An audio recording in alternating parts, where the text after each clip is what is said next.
Welcome to our breakdown of the 2026 Moto3 Americas Grand Prix. Today, we are putting a laser focus purely on the lightweight class. That incredible showdown that just tore through Austin, Texas. We're talking blistering pace, youthful aggression, and honestly, a pretty heavy dose of post-race controversy.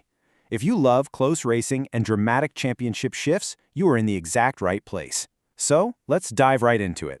To really appreciate this race, you've got to understand the beast these riders are trying to tame. You know the Circuit of the Americas, right?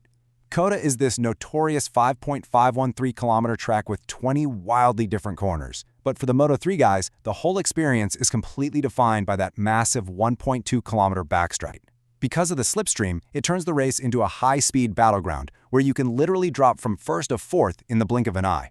Add in the track's notoriously bumpy surface and those heavy braking zones, and you've got a recipe for pure chaos, especially when a whole pack of sleek, lightweight Moto3 bikes all try to funnel through that final corner at the exact same time. Setting the stage for the decisive battle in Austin, let's look at the 2026 U.S. Grand Prix at COTA. Going into this 14-lap shootout, the riders were treated to absolutely picture-perfect weather. We're talking an ideal 23 degrees Celsius in the air, with the dry track surface sitting nicely at 39 degrees. With the weather completely out of the equation, it was all about race strategy and raw, unadulterated speed. And man, before the lights even went out on Sunday, one guy was already making history. Alvaro Carpe, riding the Red Bull KTM Ajo machine, was just untouchable.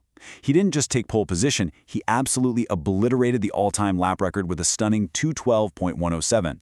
His first flying lap was actually good enough for pole, but Carpe stayed out and lowered his time even further just to show them how it's done. He planted a massive target on his back as the undeniable man to beat. Now on to the fierce four-rider breakaway leading the pack. Now, you'd probably expect a pole sitter with record-breaking pace to just check out and run away with the race, right?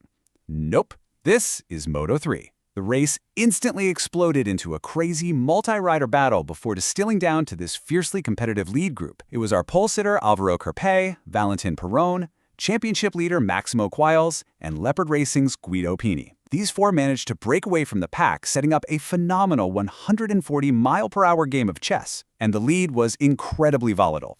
On lap 2, Perón uses the slipstream to snatch the lead. By lap 4, Quiles shoves his way to the front and actually holds it for a good chunk of time. But as the tires started dropping off, Pini pushes forward to take control on lap 12, only for Perón to grab it right back at the start of the penultimate lap. That powerful slipstream on the back straight meant a constant shuffling of positions. No one could break the toe. All of this aggressive jockeying really hits the nail on the head regarding what the racing press has been saying. As they put it, the racing still feels completely open, with almost every weekend turning on split-second decisions. Coming into this third round of the 2026 season, we've already seen different riders claiming victories. Absolutely no one has been able to impose any sort of sustained authority yet, and this COTA race was proving to be a perfect microcosm of the whole season. Super fluid, totally unpredictable, and heavily punishing even the tiniest of mistakes. Which brings us to the dramatic final lap, the ultimate lap 14 showdown. As the riders crossed the line to start that final breathless lap, you could practically cut the tension with a knife. Four riders, separated by mere tenths of a second, and they all know that whoever gets the best drive out of the final corner takes the win. Here is exactly how those final moments broke down. First, Pini, who was actually sitting back and forth at the end of the back straight, executes this tactically brilliant pass on Quiles at turn 13. Then, heading into the final corner, Carpe goes for a massive lunge trying to dive bomb Perón for the lead, but he comes in way too hot. They both run super wide, totally compromising their drive. Pini and Quiles instantly spot the danger, pick the absolute best lines on the exit, and capitalize on the mistake, setting up a pure drag race all the way to the checkered flag. 0.056 seconds. That is literally all that separated them at the line. Italian rider Guido Pini secures his thrilling maiden Grand Prix victory, just barely edging out championship leader Maximo Quiles. Meanwhile, Alvaro Carpe, after that massive final corner lunge, managed to scramble across the line in third, just a quarter of a second back. He actually apologized to Perón right after for the aggressive move that pushed them both wide. Get this, the top four were split by less than half a second after 14 grueling laps. Just classic Moto3. But hold on, because the drama definitely did not end when the flag dropped. While Leopard Racing's Adrian Fernandez crossed the line in 5th place, about 9 seconds behind that lead group, the post-race reality was a massive shockwave. Fernandez was completely disqualified from the results for a technical rule violation. His Leopard Racing team actually filed an official appeal, but it was firmly rejected. This completely upended the midfield points, bumping several riders up in the final classification. So let's take a look at the latest point rankings and the post-COTA championship standings.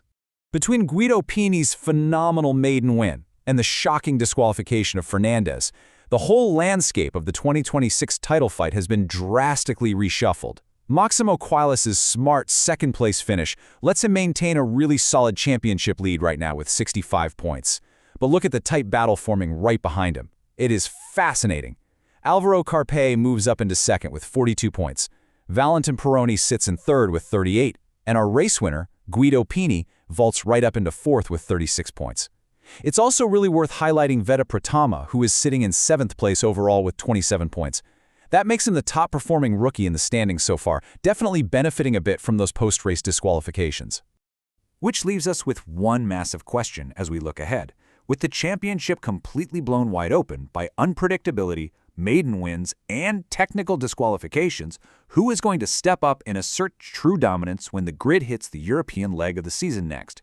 Will Quiles hold his lead, or are Carpe and Pini just going to continue this aggressive charge? Keep a very close eye on these standings, guys, because this chaotic season is truly just getting started.